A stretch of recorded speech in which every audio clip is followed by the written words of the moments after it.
Bom, boa noite a todos. Que a paz do Mestre possa nos envolver hoje e sempre.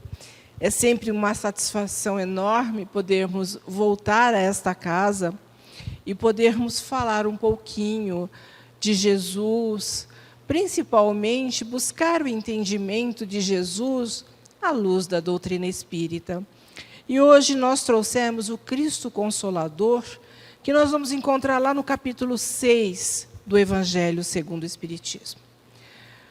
Meus irmãos, eu acredito que muitos de vocês possam estar vendo e sentindo as coisas que estão acontecendo mundo afora. Nós estamos vendo tanta violência, nós estamos vendo tantos conflitos armados, nós estamos vendo conflitos sociais, nós estamos vendo conflitos morais, e às vezes acabamos por perguntar: o que estaria acontecendo? Será que as coisas estariam regredindo? Porque, vejam, hoje nós mulheres estamos sendo homenageadas. Eu brinquei com ele, eu disse que todo dia é dia da mulher, assim como todo dia é dia do homem, todo dia é dia do ser humano. Mas vejam, infelizmente, os números do feminicídio têm aumentado assustadoramente. Eu sei que eu não sou novinha, e nós estamos conversando, eu e o Domingos, nós trabalhamos juntos, e não vou nem falar quanto tempo faz isso, porque vai denunciar a nossa idade.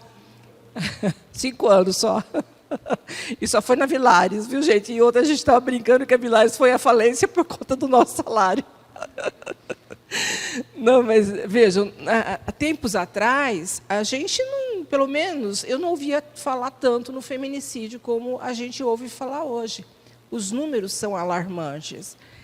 E aí nós nos perguntamos, o que estaria acontecendo para haver tantas coisas ruins acontecendo? Não que não haja coisas boas acontecendo, mas as coisas ruins acontecendo.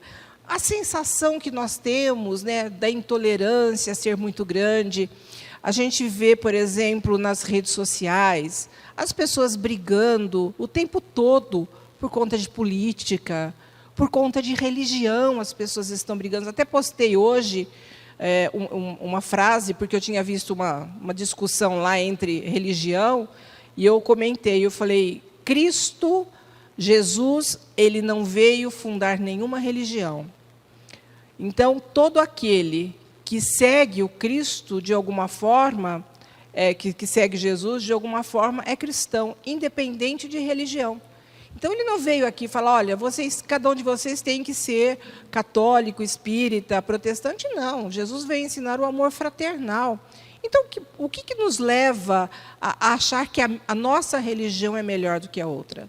Na verdade, eu escolhi a doutrina espírita por quê? Porque ela me dá respostas, ela me consola, ela me conforta.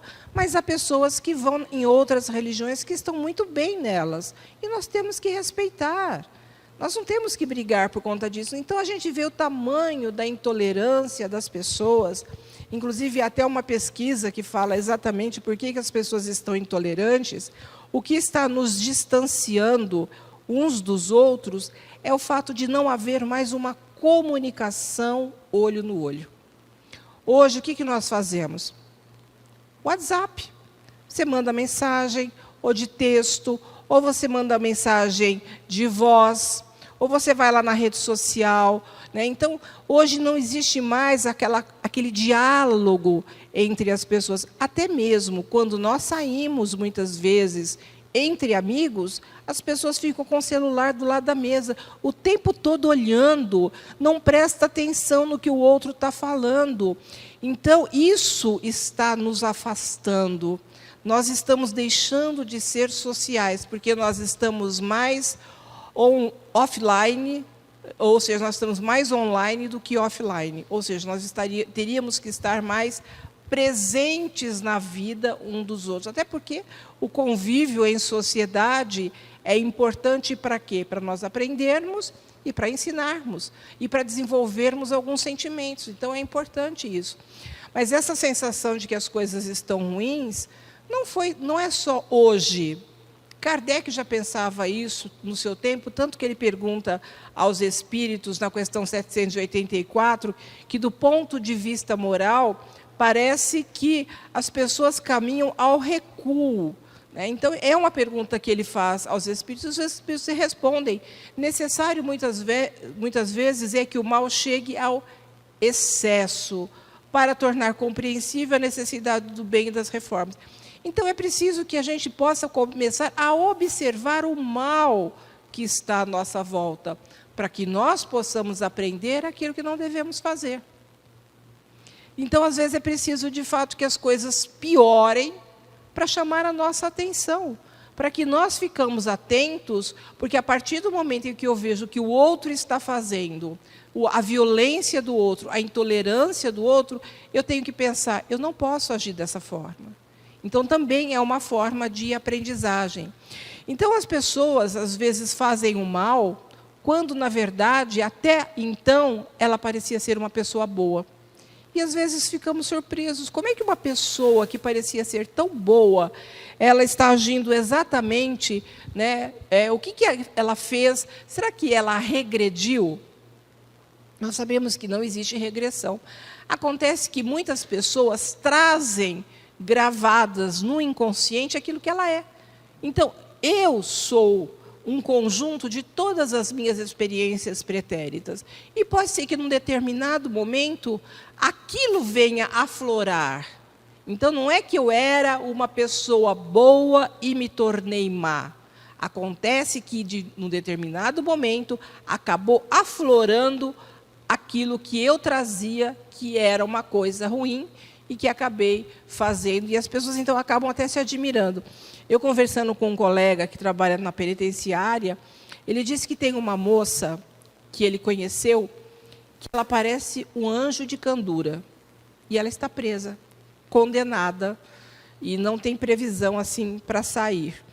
E ele, então, perguntou, mas ela fala baixo, ela é calma, ela ajuda as outras pessoas, então... O que teria acontecido? A curiosidade dele, o que aconteceu para que você estivesse aqui presa hoje?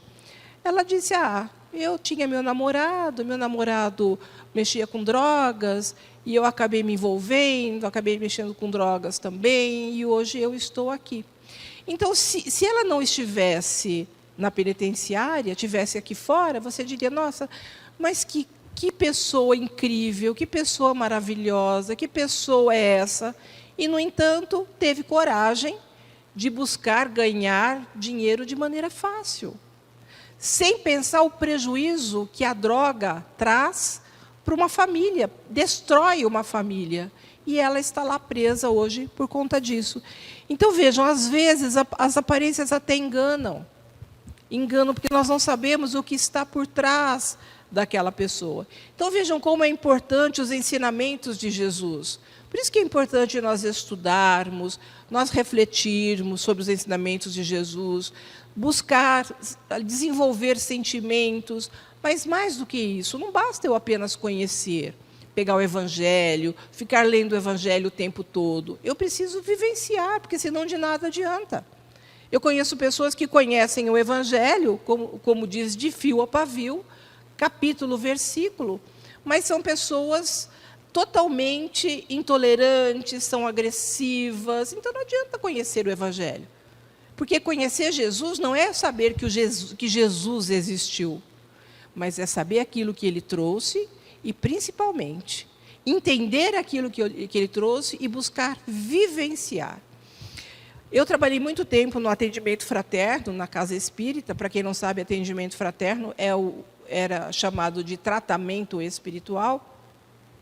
E muitas pessoas, quando iam fazer esse tratamento, que normalmente é às quintas-feiras, vem sempre aqui a pessoa assiste a palestra, depois ela entra para tomar o passe, e depois que ela está tomando o passe, vem uma comunicaçãozinha, e depois, ao final do tratamento, ainda ela passa para o evangelioterapia, que ela faz uma terapia através do Evangelho.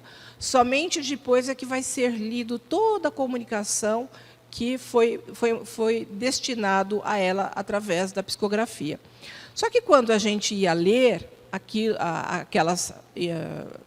aquelas mensagens que vinham, normalmente era aconselhado que a pessoa pudesse fazer evangelho no lar. O evangelho segundo o Espiritismo. Mas, normalmente, as pessoas que frequentam a casa espírita nem sempre são espíritas. Elas vêm assistir uma palestra, vez ou outra, e, quando precisam, vêm fazer o tratamento. Mas eu já tive a oportunidade de perguntar várias vezes na casa espírita se as pessoas eram espíritas. Pouquíssimas pessoas levantaram a mão, a maioria era de outras religiões. Então, quando você diz, faça o evangelho segundo o Espiritismo, a pessoa pergunta, mas eu não posso fazer a Bíblia? Eu não posso ler a Bíblia? É claro que pode. Porque o que é a Bíblia? A Bíblia ela vem da palavra bíblios, que quer dizer livros. Então, é uma coletânea de livros. O Antigo Testamento, que tem como base as leis mosaicas, o Pentateuco judaico, e o Novo Testamento é tudo aquilo que Jesus nos trouxe. Mas nem sempre é assim fácil compreender os evangelhos. Eu não sei se vocês já tiveram oportunidade de pegar a Bíblia mesmo, as Escrituras, e tentar ler. Ali tem toda uma linguagem muito simbólica. E outra, você precisa ver o tempo que Jesus viveu, né? E ele utilizava-se de uma linguagem diferente da linguagem que tem outra. Ele buscava exemplos do que as pessoas conheciam na época. Então, se você não buscar a hermenêutica, se você não buscar contextualizar, você não vai entender o que Jesus, de fato, quis nos dizer. Então, o Evangelho, segundo o Espiritismo, já traz uma linguagem mais acessível, uma linguagem mais fácil, diferentemente da linguagem que nós vamos encontrar lá nas Escrituras. Isso não quer dizer que não devamos ler. Eu leio. Todas as vezes que eu vou preparar uma palestra, eu tenho o Evangelho segundo o Espiritismo, tenho as obras básicas, mas também eu tenho a Bíblia, para que eu possa pegar ali e tentar compreender, de fato, aquilo que Jesus nos trouxe, tentando contextualizar. Então, eu trouxe aqui alguns exemplos para vocês entenderem o que eu estou dizendo. Por exemplo, há várias passagens nos evangelhos que Jesus se referia à água. Aqui, todos vocês, eu acredito que a maioria aqui já tenha ouvido a conversa que Jesus teve com Nicodemos. É preciso nascer da água e do Espírito. Quando se é espírita, você entende que Jesus está falando da reencarnação. Ou seja, é preciso o espírito voltar à matéria. Porque a água significa a matéria. Porque antes de Cristo, alguns filósofos defendiam que a vida havia começado na água. Assim como foi o caso de Tales de Mileto. Tales de Mileto foi um filósofo que viveu 400... Obrigada.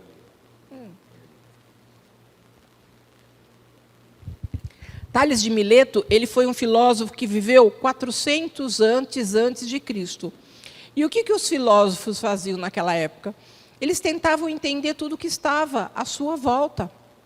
Assim como Sócrates defendia a imortalidade da alma, a reencarnação, né? Platão, o mundo das ideias, que quer dizer a espiritualidade. Pitágoras também defendia a reencarnação. E Tales de Mileto defendia que a vida havia começado na água. Então, os hebreus antigos, eles acreditavam que a vida, de fato, havia começado na água. Por isso é que Jesus disse, é preciso nascer da água e do Espírito, ou seja, o Espírito voltando à matéria. Mas existem outras passagens que a gente vê que Jesus fala, ou seja, os evangelhos trazem acerca da água. Por exemplo, as bodas de Canaã, quando Maria está no casamento, nas bodas, junto com Jesus, e de repente acabou o vinho. E aí Maria chega para Jesus e diz, olha, o vinho acabou. E aí Jesus disse, então me traga algumas barricas que eu vou, né, ver o que eu posso fazer. E Jesus transformou a água em vinho. Vocês acreditam que, de fato, a água se transformou em vinho? Não. Na verdade, a água a qual Jesus estava ali se referindo era a água dos seus ensinamentos, é a sua palavra. Então, ele aproveitou aquele momento que as pessoas estavam nas bodas para poder passar os seus ensinamentos, para que a sua palavra pudesse transformar aquelas pessoas. Porque o vinho, na verdade, significa plenitude, significa abundância.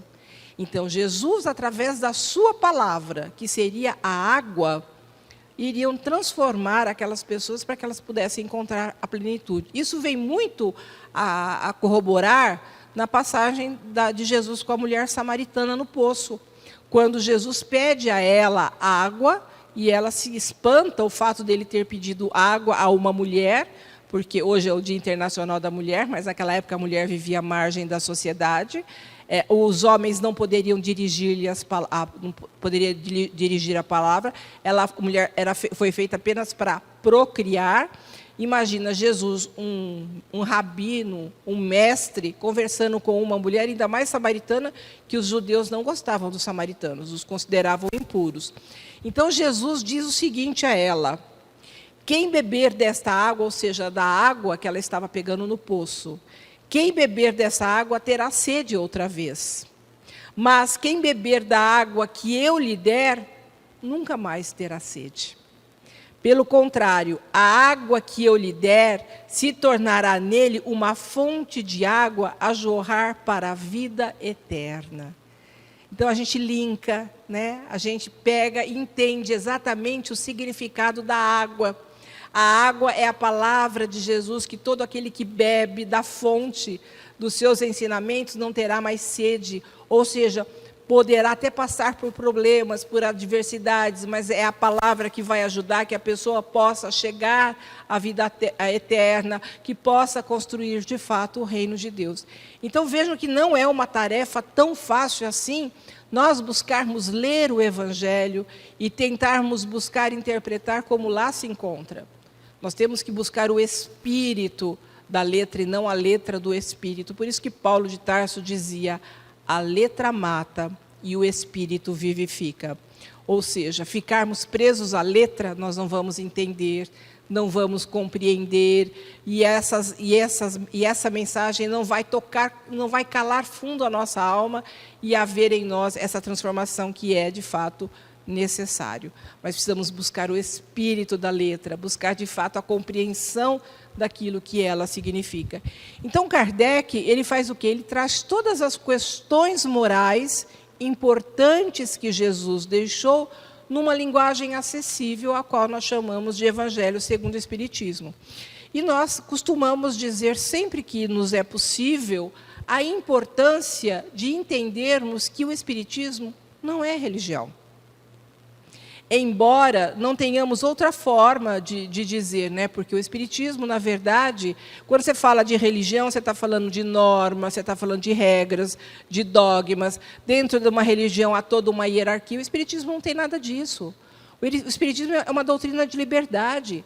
Aqui você pode fazer o que você quiser, desde que você saiba que tudo tem... Toda ação tem uma reação. Tudo aquilo que você plantar, você vai ter que colher. Mas aqui ninguém diz você não pode fazer isso. A partir do conhecimento, nós vamos entendendo aquilo que não devemos fazer. Então, por isso que dizemos que é uma doutrina pedagógica, uma doutrina que vem nos ensinar, que vem, de fato, nos esclarecer. Mas não é uma doutrina do não. É uma doutrina de liberdade. Por isso que dizemos que ela não é uma religião. Porque enquanto as outras religiões têm algumas coisas que as pessoas que são regras, que não se pode mudar, você tem que fazer exatamente como a religião diz, porque senão você é condenado, aqui não. Aqui diz, você tem o livre-arbítrio. Você é responsável pelo seu livre-arbítrio. Então, a doutrina espírita, como o próprio Kardec denominou, doutrina dos espíritos, ou seja, um conjunto de conceitos filosóficos, científicos e morais. Mas, infelizmente, quando vem o censo e pergunta de que religião você é, não tem como você não dizer que você é espírita. Você é obrigado a dizer que é espírita, embora o espiritismo não seja, de fato, uma religião convencional. Então, para entender esse capítulo 6 do Evangelho, que é o Cristo Consolador, nós temos que buscar entender uma sequência. Porque o capítulo 6 não está ali o Cristo Consolador por acaso. Até porque Jesus nada escreveu. Nós sabemos que tudo que foi escrito foi 30 anos depois que ele desencarnou. Ou seja, foi 60 anos depois do seu nascimento, que é contado a partir do nascimento de Jesus. 60 anos depois de Cristo. Mas todo mundo acha que quem foram os evangelistas, por exemplo, Mateus, Marcos, Lucas e João, aqueles que os primeiros que escreveram os ensinamentos de Jesus, estão enganados. O primeiro a escrever foi Paulo de Tarso, quando ele escreveu a sua primeira carta aos Tessalonicenses. Então, Paulo, ele compreendeu Jesus como ninguém. Enquanto a maioria dos apóstolos e dos discípulos ficavam restritos ali a Israel, a Palestina, Paulo levou a mensagem do Cristo além fronteiras e pôde, com isso, consolidar o cristianismo. Mas veja, para a gente entender o capítulo 6 e entender a sequência do Evangelho, então é uma sequência lógica e racional que Kardec nos traz. O primeiro capítulo do Evangelho é: não vim destruir a lei e os profetas. Então Jesus não trouxe nada de novo. Jesus veio apenas clarear aquilo que já se encontrava entre nós.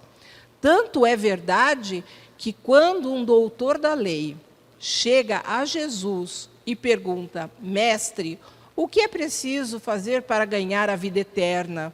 Porque imagina, se ele é um doutor da lei, é alguém que estudou, porque na escola daquela época se estudavam as disciplinas normais, filosofia, literatura e tudo mais, mas principalmente as leis mosaicas. Então, vejam, se tornou um doutor da lei, era um profundo conhecedor das leis. Mas ele chega a Jesus e pergunta: mestre, o que é preciso fazer para ganhar a vida eterna? E Jesus, então, pergunta a ele: o que está lá nas Escrituras? Ou seja, o que está lá no Antigo Testamento? E aí o doutor da lei responde: conforme Deuteronômio, está amar a Deus de todo o teu coração, de toda a tua alma e de toda a tua força, e ao próximo como a ti mesmo. Então Jesus disse: disseste bem, vai e faça. Então, orgulhoso que era, imagina, um doutor da lei, conhecedor das Escrituras, não fazendo o que estava nas Escrituras, ele tentou justificar a Jesus perguntando: quem é o meu próximo? É quando ele conta a parábola do bom samaritano, porque ele dá o exemplo do samaritano, porque o samaritano era exatamente aqueles que os judeus não gostavam. Dentre os 3 que passaram e que viram aquela pessoa caída ali, que tinha sido assaltada, o sacerdote, o levita, quem cuidou das feridas foi exatamente um samaritano. Então, utilizou-se desse exemplo para poder mostrar para eles que não adianta eles terem conhecimento como eles tinham das Escrituras e não estavam vivenciando essas Escrituras. Então, ele não veio destruir a lei e os profetas. Depois vem: meu reino não é deste mundo, porque eles estavam esperando um Messias que viesse libertá-los do domínio dos romanos. Jesus, de fato, é rei. Rei no sentido do quê? De governar o nosso planeta, e não aquele rei que iria sentar num trono com uma coroa na cabeça e um cedro na mão, como muitos acreditavam, porque iria ser da descendência do rei Davi. Então, meu reino não é deste mundo. Por quê? Porque o verdadeiro reino de Jesus é o reino espiritual, embora ele seja responsável pelo mundo material a qual nós vivemos. Depois ele diz: há muitas moradas na casa do meu pai, ou seja, ele quer mostrar que a casa do pai é todo o universo. É a terra onde nós estamos vivendo, que existem a vida como é a nossa material, mas existem a vida espiritual, e todo o sistema solar ele é habitado, até o Sol é habitado por espíritos, só que nós não vemos.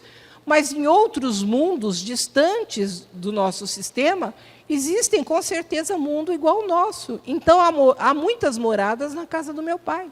E não somente aqui, é onde nós estamos. E ele diz também no 4, ninguém pode ver o reino de Deus se não nascer de novo. Exatamente falando sobre a reencarnação.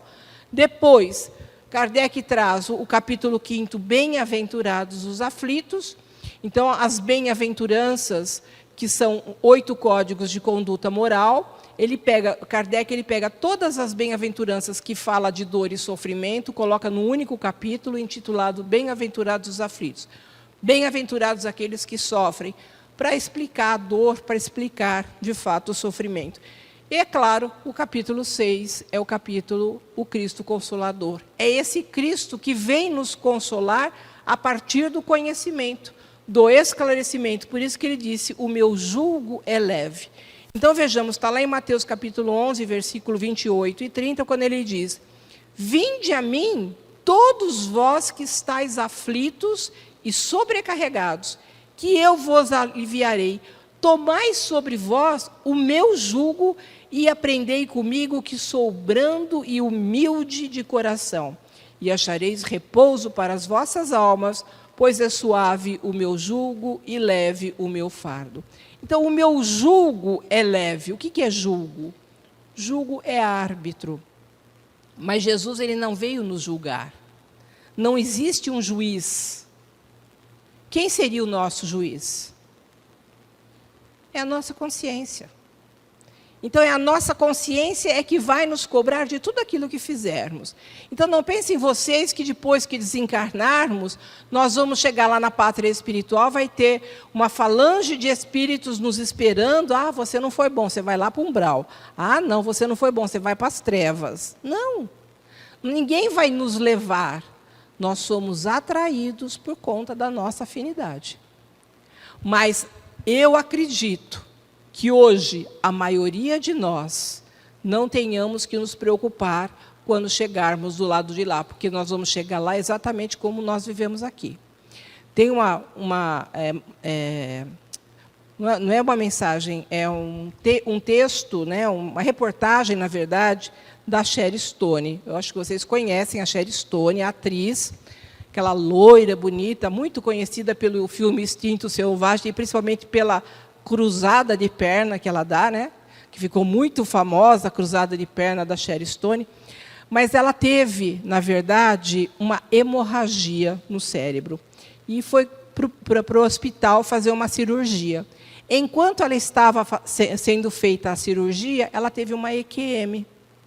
Ela teve um estado de quase morte, enquanto ela estava sendo cuidada. Ela vai para a espiritualidade, ela vê aquele túnel que a maioria vê, e naquele túnel que ela viu, que era uma luz intensa, no final do túnel ela viu todas as pessoas que ela conhecia e que já tinham desencarnado, ela os reencontrou. Ela disse que foi uma paz tão grande, que depois ela teve que voltar. Então, é o relato da maioria das pessoas que têm EQM, a sensação de paz que se tem no momento que a pessoa desencarna. E por isso que nós não precisamos ter medo da morte. É muito mais complexo a reencarnação do que o desencarne. Nós deixamos a matéria e sempre teremos ali espíritos amigos que irão nos ajudar a resgatar. Eu lembro que quando meu pai desencarnou, né, meu pai desencarnou no dia do meu aniversário, dia 22 de março, eu acho que a semana que vem, ou a outra, não sei, que é 22 de março. Num dia antes, ele estava numa cama, ele já não andava mais, porque ele tinha tido um AVC, mas ele era totalmente consciente. Ele disse para a fisioterapeuta que estava fazendo exercício nele, nossa, que estranho. Ela falou, o que foi, seu Laurino? Meu pai aqui. Meu avô já tinha desencarnado há 60 anos. E ele estava vendo meu pai ao lado dele. Por quê? Porque nós somos preparados para ir. Só vai antes do tempo quem tira a própria vida. Esses, com certeza, vão sofrer porque estão infringindo uma lei de Deus. Mas não tenhamos medo da morte. Eu não tenho medo da morte, mas eu vou confessar a vocês, eu não estou com pressa. Eu estou falando para o homem lá em cima, olha, me deixa ficar um pouquinho mais tempo aqui, sabe por quê? Não porque eu tenho medo de morrer, porque a minha dívida é muito grande. Eu tenho que pagar, eu tenho que trabalhar, entendeu? Então, por isso que eu fico feliz, eu agradeço ao Domingos, ele ter me convidado para vir aqui hoje, porque é uma forma de eu trabalhar, quem sabe, ir quitando um pouquinho as minhas dívidas aí, e aí chegar lá aí, né, com o meu fardo mais leve do outro lado, não é? Então, Jesus disse, vinde a mim todos vós que estáis aflitos e sobrecarregados, que eu vos aliviarei. Então, todo aquele que conhece Jesus, todo aquele que compreende os seus ensinamentos, todo aquele que busca a sua mudança interior, a sua reforma, a conquista da virtude, alimentando a sua fé, né, na crença exatamente, na crença do Mestre, acreditar em Deus. É claro que nós enfrentamos os problemas, a dor que é natural e inevitável na nossa vida, com mais altivez, com mais força. Então, o consolo, na verdade, que nos vem é exatamente através do conhecimento.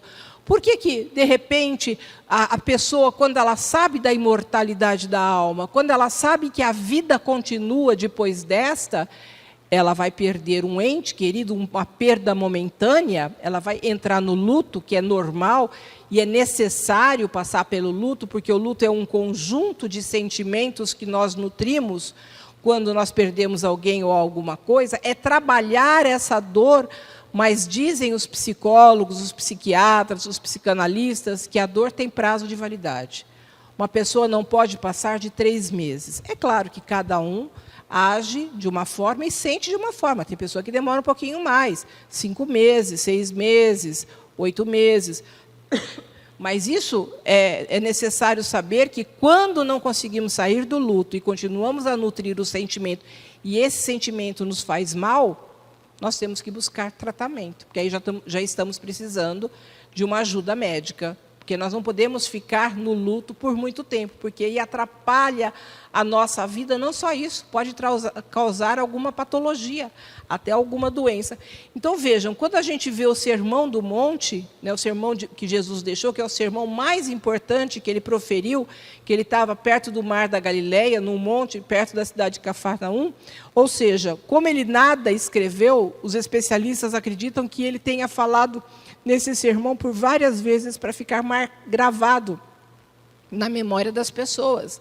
Então, o Sermão do Monte ele é importante por quê? Porque ele resume tudo aquilo que Jesus nos deixou. Por isso é que nós temos que nos aprofundar nesses ensinamentos. Se buscarmos pelo menos o Sermão do Monte, conhecer, nos aprofundar e vivenciar esse sermão, nós já estamos com meio caminho andado. Então, se bem compreendido esse sermão, ele vai nos fortalecer e vai nos dar paz, serenidade diante dos problemas que possamos encontrar. Agora, nós somos, infelizmente, ainda espíritos muito ignorantes. Nós estamos engatinhando ali no processo evolutivo. Então, o que acontece? Nós, enquanto espíritos imaturos que somos, através do pensamento, normalmente nós alimentamos os sentimentos negativos.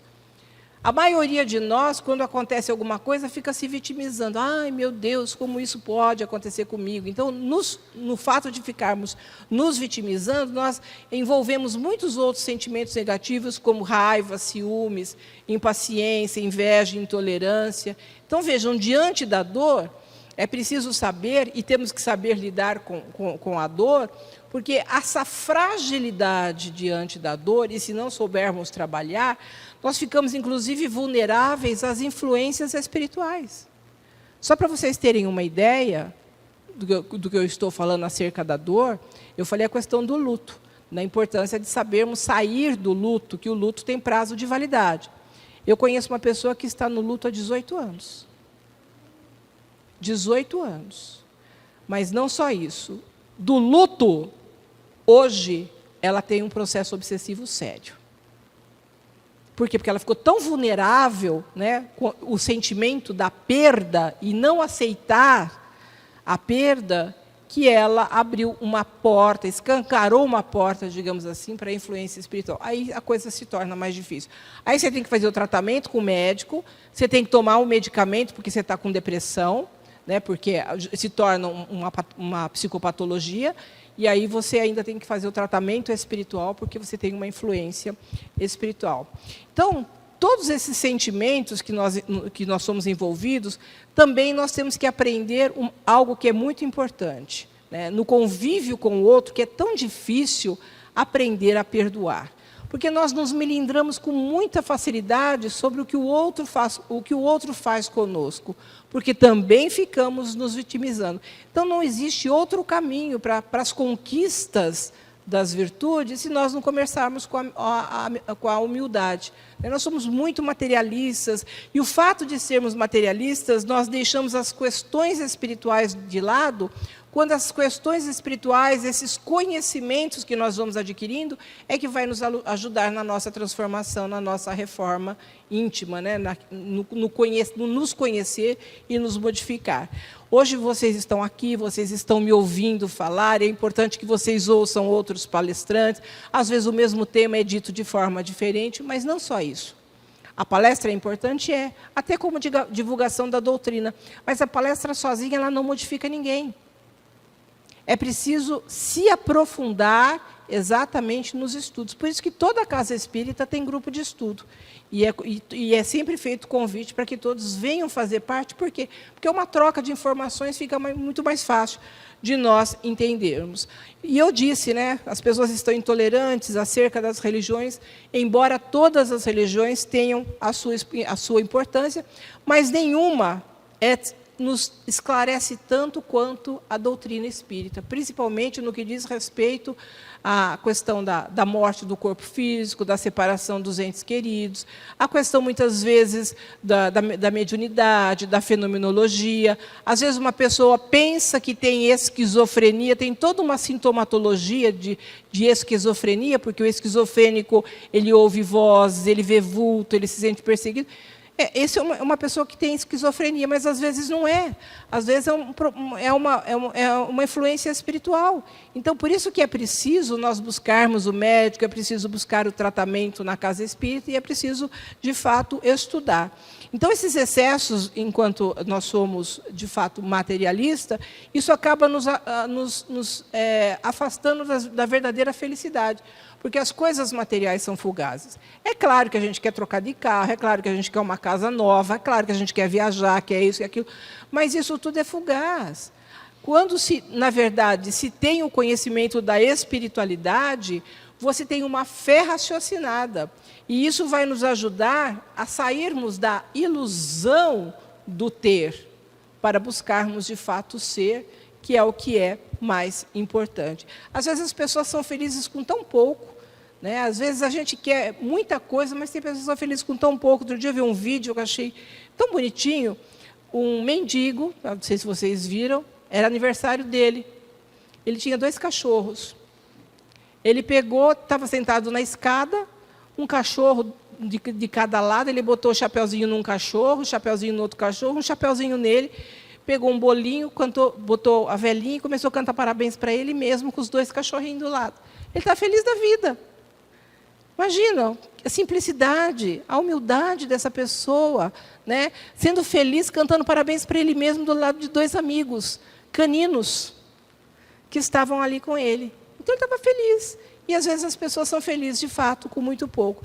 Então, como eu disse, nós ainda estamos na infância espiritual. Nós demoramos muito a entender a necessidade da mudança e da transformação. Então, a educação é que vai ajudar, de fato, na nossa transformação, através do autoconhecimento, e isso vai nos dar limite.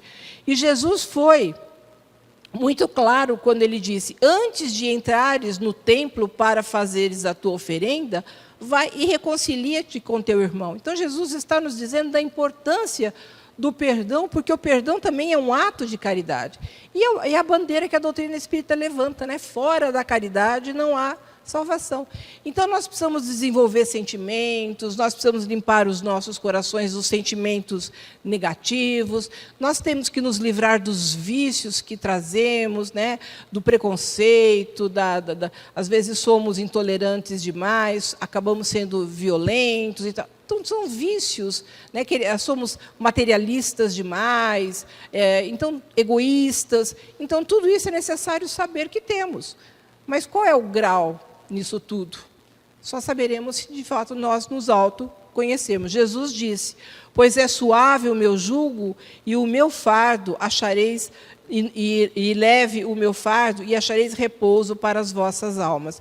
Então, quando nós compreendemos Jesus, de fato, nós vamos ter paz, nós vamos ter um pouco mais de tranquilidade, até para enfrentar todos os problemas da nossa vida. Jesus, ele prometeu o Consolador para todos nós. Então, veja, o Consolador, que é a doutrina espírita, é uma obra pedagógica. Ela veio exatamente nos auxiliar para que nós possamos também compreender Jesus. Vejam, já dizia, né? Para que a gente possa entender Jesus, nós precisamos conhecer Kardec. Então, vejam, a partir do momento que eu conheço a doutrina espírita, fica muito mais fácil de nós conhecermos Jesus. Se o Consolador estaria conosco eternamente, como o próprio Cristo diz, não poderia ser uma pessoa. Porque se ele está eternamente conosco, não pode ser uma pessoa, alguém físico, é alguém, na verdade, imaterial, ou seja, seria essa doutrina abençoada. Então, o Espiritismo ele surgiu exatamente para transformar a humanidade. Como o próprio Kardec disse, né, através da doutrina espírita, vai mudando o indivíduo, ou seja, o indivíduo, cada um de nós vai se modificando e a massa toda vai, de fato, se modificando. Então, vejam, hoje nós podemos dizer que, apesar de todos os problemas que nós enfrentamos, e que não são poucos, a partir do momento que, de fato, nós alimentamos a nossa fé e alimentamos a nossa esperança, as coisas começam a ficar um pouco mais fáceis de nós encontrarmos. Então, nós precisamos do Cristo Consolador, desse mestre amado, desse mestre querido, que nos deixou esses ensinamentos, e do Consolador prometido, que é essa doutrina abençoada, que vem clarear um pouco mais os ensinamentos de Jesus. E isso vai fortalecer a nossa fé e fortalecer a nossa esperança. E nós sabemos, tudo depende de quem? Somente de nós mesmos, né? Nós precisamos ter vontade, determinação, coragem e empenho. Então, nós temos que seguir sempre em frente, pensando na construção do amanhã. Porque o amanhã que nós vamos construir depende exatamente daquilo que fizermos hoje. Então, que possamos fazer o nosso melhor, dar o nosso melhor, dar o nosso melhor exemplo, porque, conforme a parábola da figueira seca, quando Jesus diz: toda figueira que não der bom fruto, secará. E o fruto que cada um de nós, sendo a figueira que Jesus se refere, é fazer o bem ao seu irmão, fazer o bem a seu próximo. Então, que cada um de nós possa, de fato, ser essa figueira frondosa, que possa dar a sombra, mas também que possa dar os bons frutos. Que o Mestre possa abençoar a todos nós, hoje e sempre, e uma boa noite a todos. E a todas as mulheres, meu carinho, né, e o meu abraço fraterno.